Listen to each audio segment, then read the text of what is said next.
Hi, my name's Mary Pengelly, and I've had the privilege of being a pediatric physical therapist for over 40 years.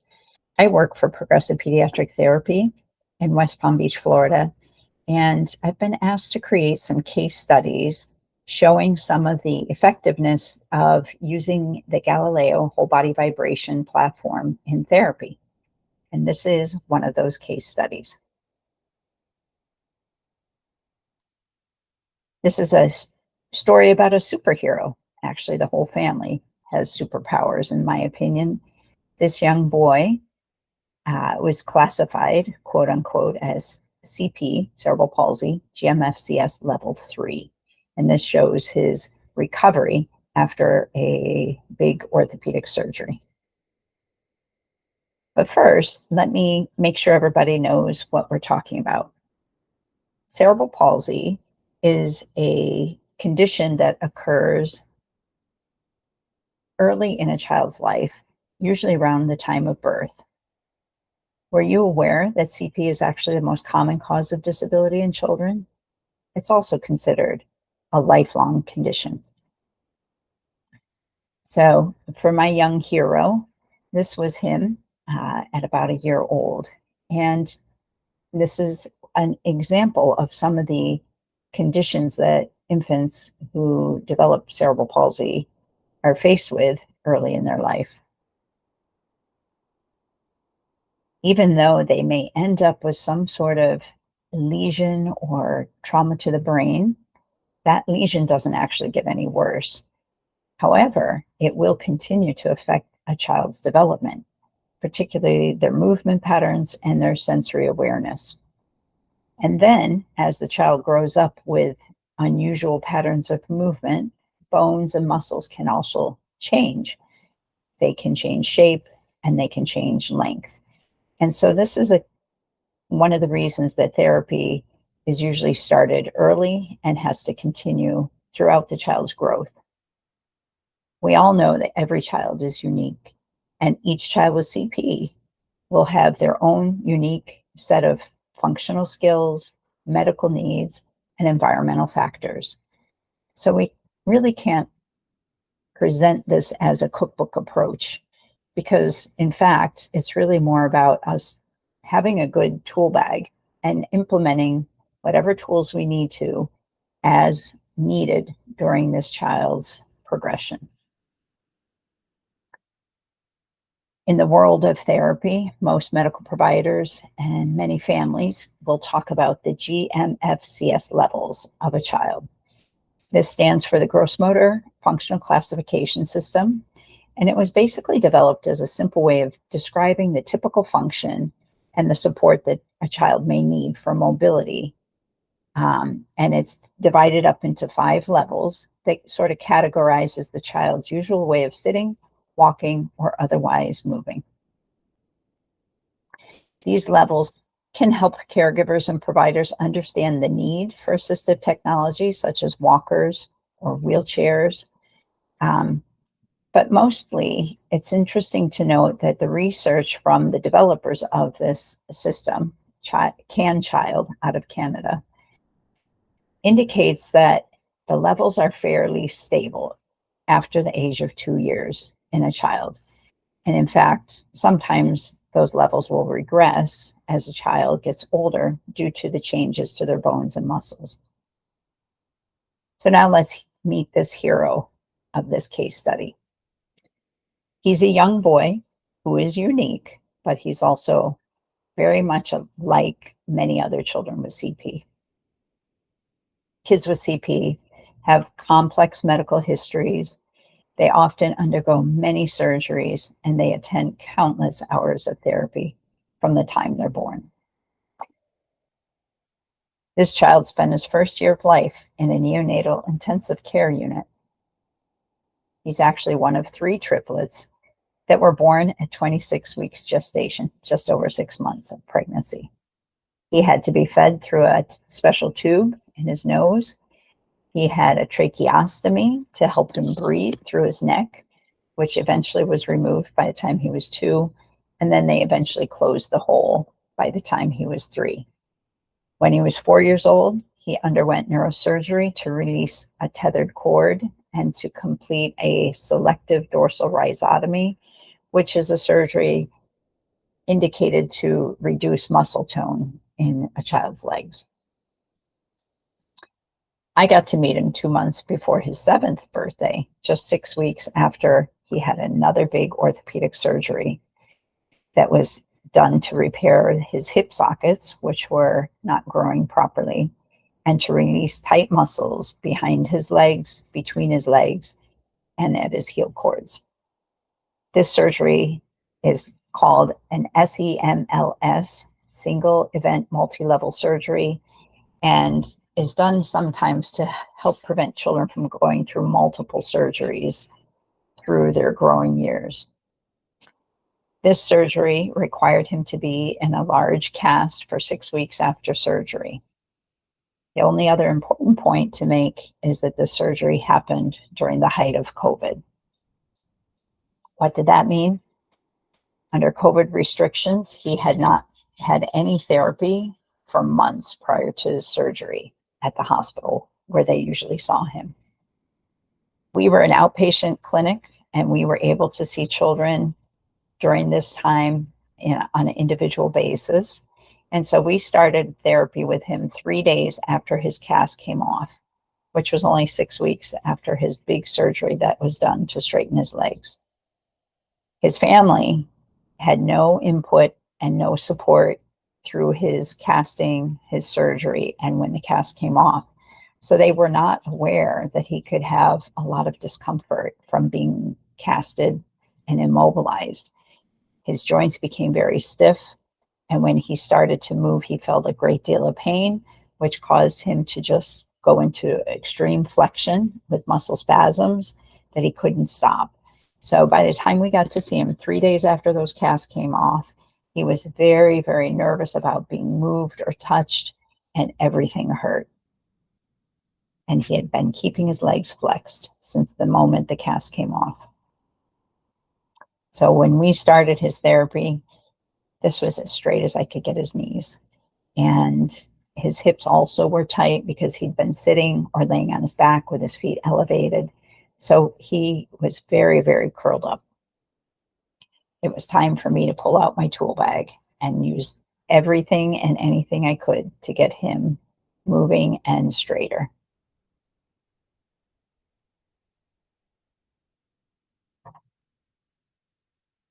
Fortunately, he was surrounded by his superhero family, and everyone took a part in his recovery.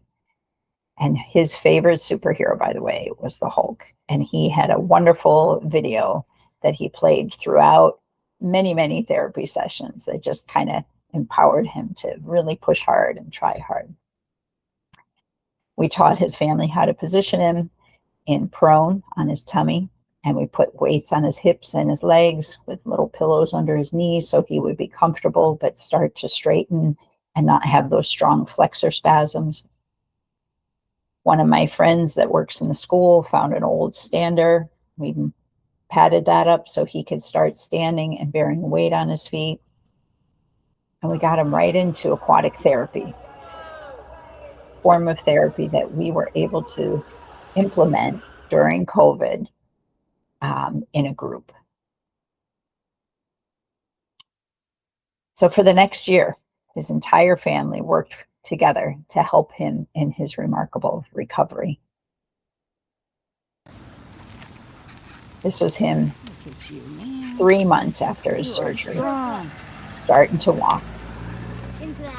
Very, very flexed. Get set, go. But very motivated. Whoa! Don't let me. Here he is, 7 months after his surgery. We were beginning to make progress. He was walking with canes in his house. It was a big success for him because he had stopped trusting his legs after surgery. He couldn't feel them well enough to be sure that he could bear his own weight.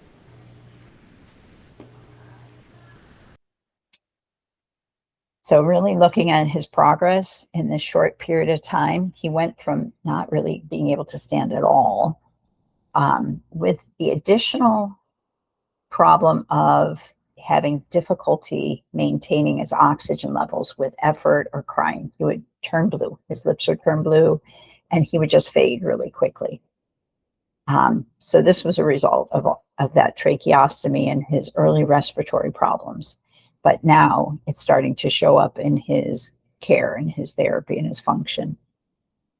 Again, by 3 months, he was starting to use his walker, but he was very flex. By 6 and 7 months, he was starting to use his canes, and he started riding his adaptive bike with his brothers. But the thing that I didn't tell you that happened along the way is about 5 months after his surgery, we started using the Galileo whole body vibration platform with him. And this really boosted his recovery in a really rapid fashion. The Galileo provides a strong sensory motor input that was really a game changer. It's what got him to feel his body and start using his muscles successfully. The Galileo is very, very well researched, especially in pediatrics. It provides a very smooth, alternating side-to-side movement that's very precisely engineered at certain frequencies. And they've tested the forces on the Galileo, which results in less of a G-force, the force of gravity, than the body experiences when a person is walking. So after his wounds healed, he was safe to be able to go on the Galileo and use it as part of his rehab. This was his very first time on the Galileo. And this is a little boy who wasn't walking by himself before surgery, and certainly not after surgery. So we know some of the effects of the Galileo is that it will help enhance your muscle tone, build motor control, and give a proprioceptive feedback to the brain so that the body knows where it is in space. And with this strong input, we'll see an improvement in postural stability and better functional outcomes.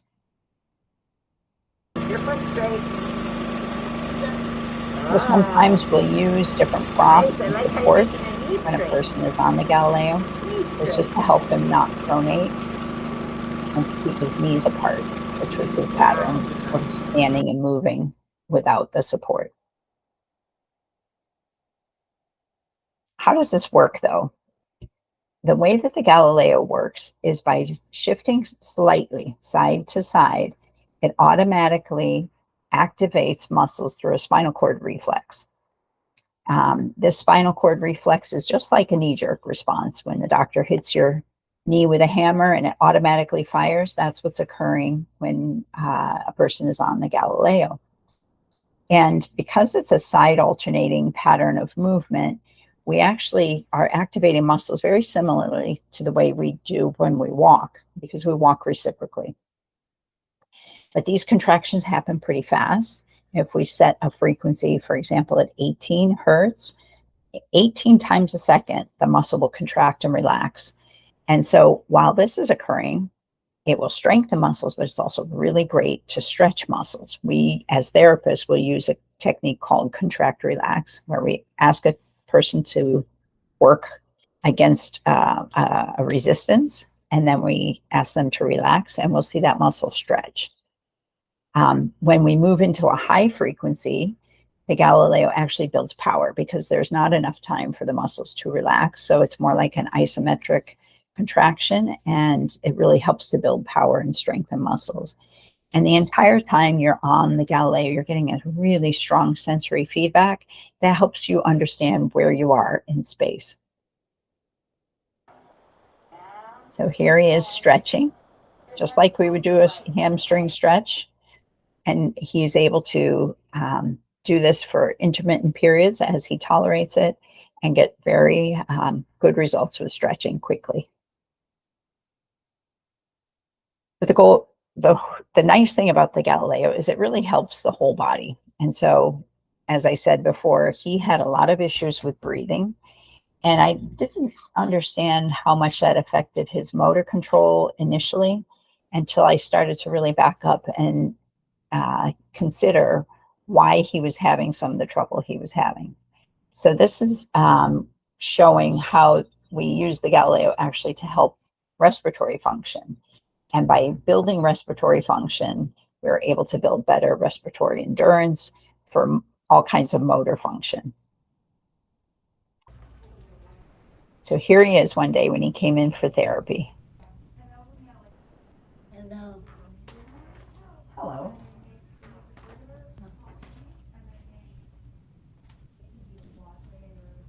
The board.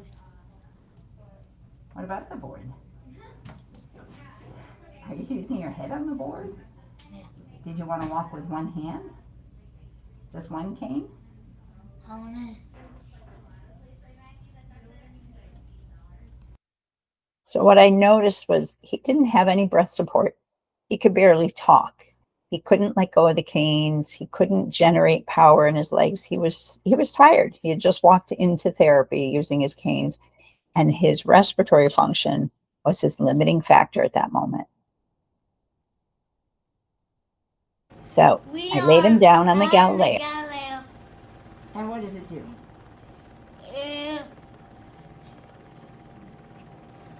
Strengthens your back Good. Can you roll to your side? and Legs. Legs and your arms. and your arms. All right. Show me what happens to your voice when you roll. Go on your side. Roll on your side.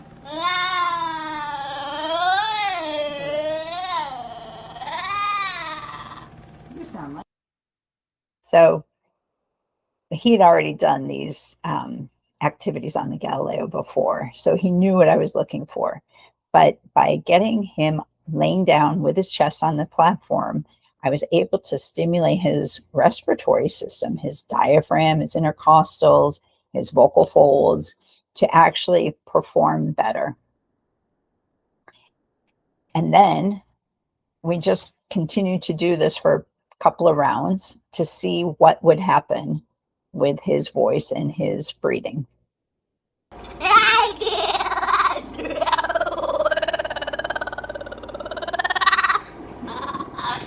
Reach up and touch the bars.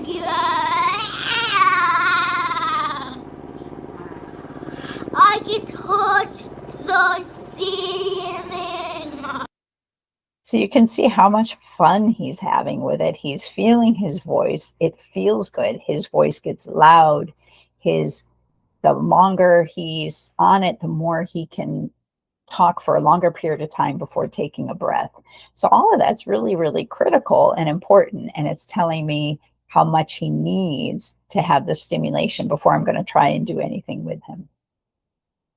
So then I go to stand him up on the Galileo, and you can see how quickly the lack of that input can affect his actual motor function. Say it again. Dude, are you ready to do it? Yes, we are.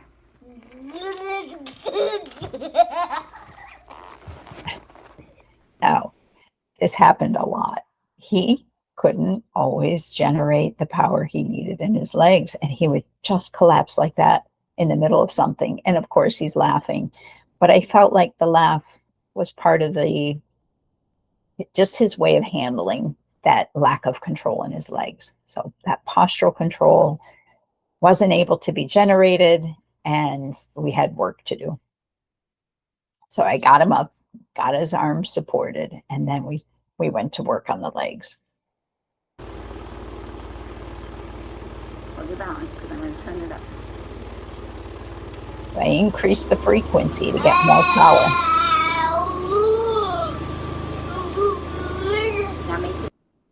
And you can see he actually let go with his hands. He was feeling the power in his legs. He was making noise at the same time. So that's the kind of function we want when we've got a kid in therapy.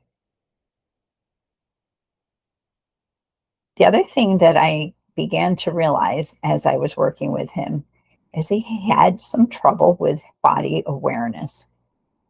Okay, silence. Now, before I get into this, he's a bright first grader. He's got 2 brothers.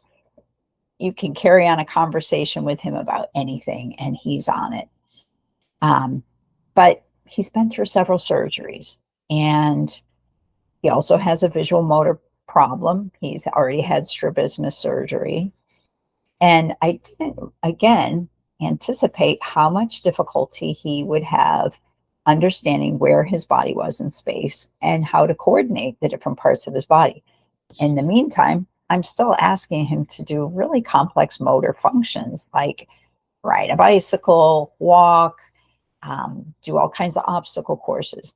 So in retrospect, it was really kind of unfair. But when I started to understand it, then we started to work on it. And the good thing is using the Galileo, I know I'm getting better sensory input to help build those connections in his brain. It says sit up tall. Simon says put your left hand on your right toe. Left hand, left, right toe, right toe. Simon says clap your hands twice. Simon says put your left hand on your left toe. Good. Simon says put your elbows together. Like it. Do it this way. Now squish them together. There you go. Good. Good. Simon says touch your heels together. Heels. Heels. Good. Simon says touch your eyes. Simon says put your feet apart. Simon says touch one elbow. Simon says touch, where's your elbow? Where's your elbow? That's your shoulder. Where's your elbow? Ah, Simon says touch 2 elbows. Oh, good. Simon says sit up tall and draw a square in the air.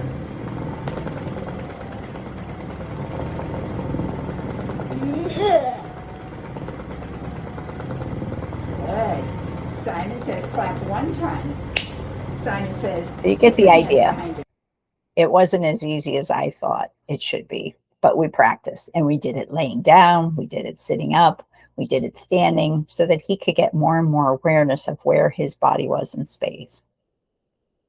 And in the end, this is what we were able to achieve by putting together all the different activities, the different modalities. We were using electrical stim, we were using walkers and canes and treadmill and bikes and swimming to just get him moving and finding his body and building his strength, working on his flexibility from the minute we started, developing his coordination and balance, and just keeping it all playful, really building his self-confidence by playing with whatever it was that motivated him for the day. And by the time it was 18 months after surgery, we were able to get him to walk by himself. Oh, they pass on over.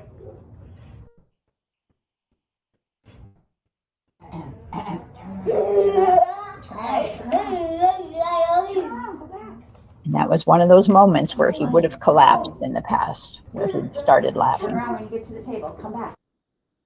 But by making a playful activity, he wanted to fly this kite. I was like, great. That kept his hands busy, kept him motivated to move. And sure enough, he started walking by himself. So in the end, he was, and still is, pretty much a household ambulator independently. When he's in the community for his safety and balance, he uses a walker. But he's really progressed. He's gone from using a wheelchair and a walker full time to being able to walk independently in the home. So this is just a quick review in video of all the different activities we tried to incorporate in those 18 months. And this was his theme song. He played this song all the time. I had a really cute video to go with it.